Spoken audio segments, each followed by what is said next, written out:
Intraday trading എങ്ങനെ മെച്ചപ്പെടുത്താം എന്ന് നമുക്കൊന്ന് നോക്കിയാലോ. ഒന്നാമതായി ഒരു ട്രേഡിംഗ് പ്ലാൻ സെറ്റ് ചെയ്യണം. മാർക്കറ്റ് തുറക്കുന്നതിന് മുന്നേ തന്നെ ഒരു അനാലിസിസും അതേപോലെ തന്നെ ട്രേഡിംഗ് പ്ലാനും നിങ്ങൾ നേരത്തെ തന്നെ സെറ്റ് ചെയ്ത് വെക്കണം. ഇത് നിങ്ങളെ ഓവർ ട്രേഡ് ചെയ്യുന്നത് ഒഴിവാക്കാനായിട്ടും മാത്രമല്ല ക്ലാരിറ്റിയോടുകൂടി ട്രേഡ് ചെയ്യാനായിട്ടും സഹായിക്കും. രണ്ടാമതായി മാർക്കറ്റിൽ പ്രോപ്പർ ആയിട്ടുള്ള ഒരു ജേർണൽ കീപ്പ് ചെയ്യണം.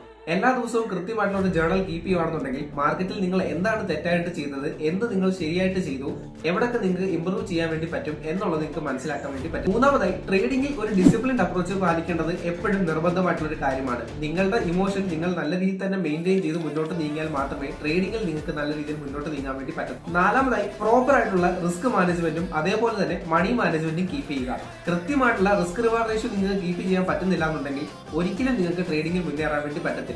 ഒരുപാട് വിൻ റേറ്റിന് പുറകിൽ ഓടാതെ കൃത്യമായിട്ടുള്ള risk reward ratio follow up ചെയ്യാൻ വേണ്ടി ശ്രദ്ധിക്കും. ഇൻട്രാഡേ ട്രേഡിംഗിൽ ഒരു തുടക്കക്കാരനാണെന്നുണ്ടെങ്കിൽ നിഫ്റ്റി 50 സ്റ്റോക്സിനെ നിങ്ങൾ ഫോളോ അപ്പ് ചെയ്യുക. കാരണം ഇങ്ങനെയുള്ള സ്റ്റോക്സിന് വളരെയധികം നല്ല വോളറ്റിലിറ്റി ഉണ്ട്. ഇൻട്രാഡേ ട്രേഡിംഗിനകത്ത് ഓപ്ഷൻ ഫീൽഡിൽ ആദ്യമായിട്ട് വന്ന ഒരാളാണ് നിങ്ങളെങ്കിൽ നിഫ്റ്റി 50 എന്ന് പറഞ്ഞ ഇൻഡെക്സ് ഫോളോ അപ്പ് ചെയ്യാൻ വേണ്ടി ശ്രദ്ധിക്കുക. ബാങ്ക് നിഫ്റ്റി അതേപോലെ ഫിൻ നിഫ്റ്റി പോലുള്ള സ്റ്റോക്കുകൾ വളരെയധികം വോളറ്റൈലാണ്. കാണുമ്പോൾ നിങ്ങൾക്ക് പെട്ടെന്ന് മനസ്സിലായി എന്ന് വരത്തില്ല. ഒരു ട്രേഡിംഗ് സ്ട്രാറ്റജി ഫോളോ അപ്പ് ചെയ്യുക.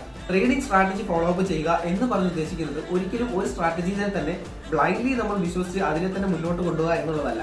ആ ഒരു സ്ട്രാറ്റജിയെ നമ്മൾ പലതരത്തിലുള്ള മാർക്കറ്റ് കണ്ടീഷനിലൂടെ അഡാപ്റ്റ് ചെയ്തിട്ട് മുന്നോട്ട് കൊണ്ടുപോകുന്നതിനെയാണ് നമ്മൾ ഒരു മാർക്കറ്റ് സ്ട്രാറ്റജി എന്ന് പറയുന്നത്. ക്യാപിറ്റൽ വെച്ചാണ് നിങ്ങൾ ട്രേഡ് ചെയ്യുന്നത്, പക്ഷേ കൃത്യമായിട്ടുള്ള റിസ്ക് മാനേജ്മെന്റ് ഫോളോ അപ്പ് ചെയ്യാനായിട്ട് അറിയത്തില്ല എന്നുണ്ടെങ്കിൽ കമന്റ് റിസ്ക് കൃത്യമായിട്ടുള്ള ഒരു സ്റ്റോപ്പ് ലോസും അതേപോലെ തന്നെ ടാർഗറ്റും നിങ്ങളുടെ ക്യാപിറ്റലിനനുസരിച്ച് എങ്ങനെ വെക്കണം എന്നുള്ളതിന്റെ ഒരു ഡീറ്റെയിൽഡ് വേർഷൻ ഞാൻ നിങ്ങൾക്ക് അയച്ചു തരുന്നു. ഒരു പുതിയ മെന്റർഷിപ്പ് പ്രോഗ്രാം നമ്മൾ ലോഞ്ച് ചെയ്തിട്ടുണ്ട്. താല്പര്യമുള്ളവർക്ക് ജോയിൻ ചെയ്യാവുന്നതാണ്.